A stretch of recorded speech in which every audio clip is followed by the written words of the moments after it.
सबसे पहले बात, दिल्ली में 15 करोड़ रुपए ऑफर वाली पॉलिटिक्स की हम करने वाले हैं। आम आदमी पार्टी का दावा है कि बीजेपी की तरफ से उसके विधायकों प्रत्याशियों को खरीदने का ऑफर दिया जा रहा है। इन आरोपों ने दिल्ली के सियासी गलियारों का माहौल चुनाव नतीजों से ऑपरेशन लोटस वाली राजनीति की तरफ शिफ्ट कर दिया है। वोटों की गिनती में महज 12 घंटे का वक्त बचा है। ऐसे में अमूमन जहां इस तरह की बातें होती हैं कि कल क्या लग रहा है, कौन जीतेगा, क्या एग्जिट पोल सही साबित होंगे, लग रहा है इस बार बीजेपी सरकार बना लेगी या कुछ नहीं कह सकते, कुछ भी हो सकता है। कुछ ही घंटों की बात है, सब कुछ साफ हो जाएगा। अक्सर चुनाव नतीजों से कुछ ही घंटे पहले इसी तरह की चर्चा सियासी गलियारों और आम लोगों के बीच होती है, लेकिन इससे उलट आज चर्चा के केंद्र में है आम आदमी पार्टी के विधायकों की खरीद फरोख्त वाले आरोप। एसीबी के मामले में एक्शन और इन आरोपों पर दोनों तरफ से जारी सियासी वार पलटवार। आम आदमी पार्टी का आरोप है कि हमारे विधायकों प्रत्याशियों को खरीदने की कोशिश की जा रही है। 15-15 करोड़ का ऑफर दिया जा रहा है।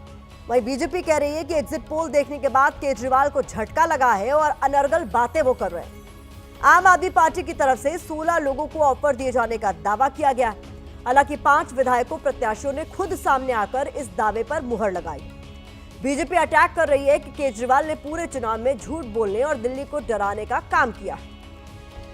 आम आदमी पार्टी का यह भी दावा है कि पैसों के साथ मंत्री पद का ऑफर भी दिया जा रहा है। बीजेपी पलटवार कर रही है कि जो जीता ही नहीं उसको खरीदा कैसे जाएगा। आम आदमी पार्टी और बीजेपी की तरफ से एक दूसरे के खिलाफ चिंगारी भरे बयान दिए जा रहे हैं। पहले आप वो बयान सुनिए, इसके बाद आपको बताएंगे कि आम आदमी पार्टी के विधायकों ने बीजेपी की तरफ से किसके फोन आने का दावा किया है।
अब तक आम आदमी पार्टी की तरफ से जिन प्रत्याशियों या विधायकों ने बीजेपी की तरफ से ऑफर का दावा किया है, उनमें दिल्ली के सुल्तानपुर माजरा से मौजूदा विधायक और उम्मीदवार मुकेश अहलावत, द्वारका से आम आदमी पार्टी के विधायक और उम्मीदवार विनय मिश्रा, देवली से प्रत्याशी प्रेम चौहान, त्रिलोकपुरी से प्रत्याशी अंजना पारचा और पटेल नगर से उम्मीदवार प्रवेश रतन का नाम शामिल है।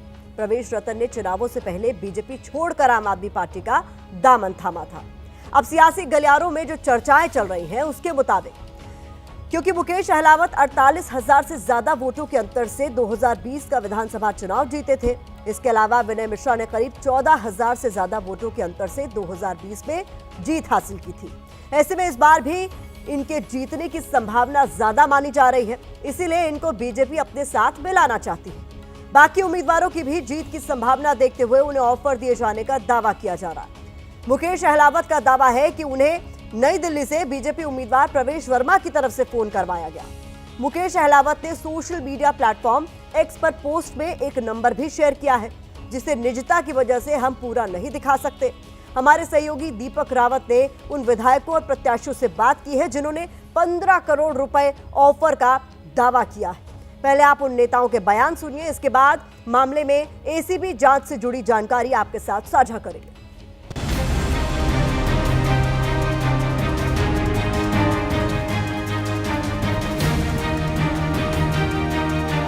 कल गाली गलौज पार्टी का एक सदस्य मुझसे आके मिला और उसने कहा कि आप रिजल्ट से पहले पार्टी ज्वाइन कर लीजिए, 15 करोड़ रुपए आपको देंगे और साथ साथ अगर किसी को साथ लेके आते हो तो मंत्रिपरिषद भी आपको देंगे। 12 बजे के आसपास फ़ोन आया था मेरे पास और वो बोल रहे थे मिलने के लिए। परवेश वर्मा जी के ने आपसे तो फ़ोन मिलवाया है कि ऑफ़र की थी कि 15 करोड़ रुपए ले सकते हैं और आपको मंत्री पद भी दे देंगे। कॉल में क्या मैंने उठाया ही नहीं, समझ तो गया था मैं।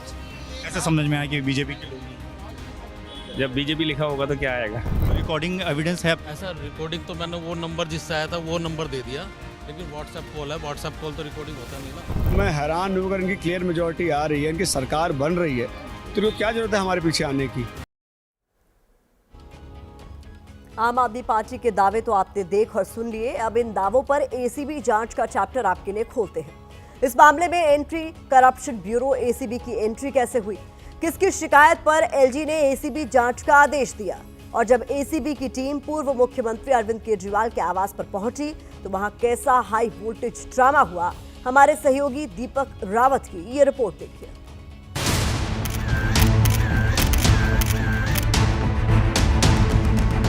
आम आदमी पार्टी के 15 करोड़ के ऑफर वाले दावे को लेकर दिल्ली बीजेपी ने शिकायत दर्ज कराई। पार्टी महासचिव विष्णु मित्तल ने उपराज्यपाल वीके सक्सेना को लेटर लिखा। एलजी से दावों की एसीबी और अन्य जांच एजेंसियों के साथ एफआईआर दर्ज कराने के आदेश का अनुरोध किया। इसके बाद एलजी ने एसीबी को जांच के निर्देश दिए। एलजी के निर्देश पर एसीबी की 5 लोगों की टीम अरविंद केजरीवाल के आवास पर पहुंच गई। एसीबी की टीम अरविंद केजरीवाल के आवास पर पहुंची है। आप देख रहे हैं कि एसीबी के जो टीम मेंबर हैं वो पहुंच चुके हैं और इस वक्त अरविंद केजरीवाल का जो 5 फिरोजशाह रोड आवास है, सरकारी आवास, उसके बाहर मौजूद हैं। हालांकि एसीबी टीम को केजरीवाल के घर के अंदर एंट्री नहीं मिली और 1.5 घंटे बाहर इंतजार करने के बाद वो बेरंग लौट गई।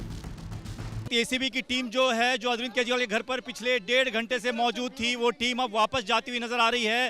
टीम के मेंबर्स को अंदर जाने की इजाजत नहीं दी गई, जैसे कि पहले ही अरविंद केजरीवाल की जो लीगल टीम थी वो बोल रही थी कि इनके पास कोई नोटिस नहीं है, जिस नोटिस के आधार पर इन्हें जांच करने दिया जाए।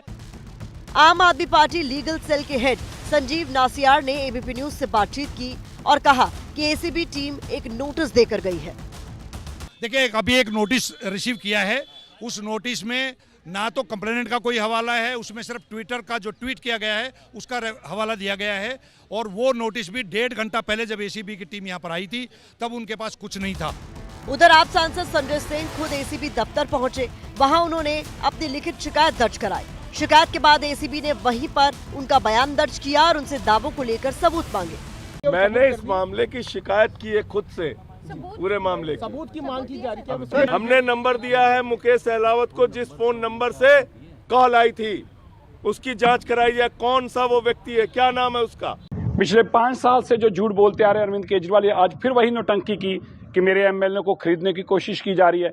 और जब सबूत मांगे जाते हैं, घर एसीबी जाती है तो उनको सहयोग करने से इनकार कर देते हैं। आम आदमी पार्टी ने एसीबी जांच को लेकर आरोप लगाया है कि जांच का कोई आधार नहीं है, सब बीजेपी के इशारे पर किया जा रहा है। लेकिन सवाल उठ रहे हैं कि आम आदमी पार्टी के पास आखिर इन दावों का क्या कोई पुख्ता आधार है।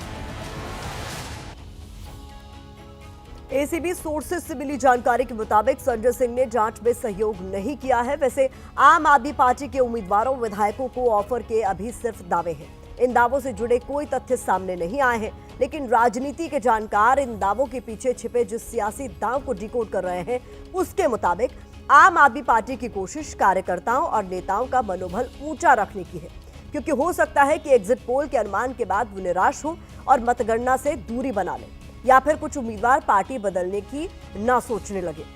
दूसरा डर यह भी है कि अगर परिणामों में कांटे की टक्कर होती है और इसके बाद अगर खरीद फरोख्त की कोशिश की जाती है तो आम आदमी पार्टी आरोप लगाएगी कि उन्होंने जो दावा किया था वो बिल्कुल सही साबित हुआ। इस खबर के आखिर में आपको ऑपरेशन लोटस के बारे में थोड़ी सी जानकारी दे देते हैं, क्योंकि दिल्ली में इसी की चर्चा है।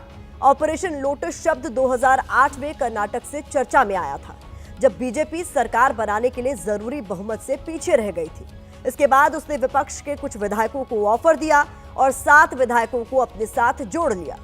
तब से जब भी कभी सियासी गलियारों में नेताओं विधायकों की खरीद फरोख्त की चर्चा होती है तो ऑपरेशन लोटस शब्द सुनाई देने लगता है।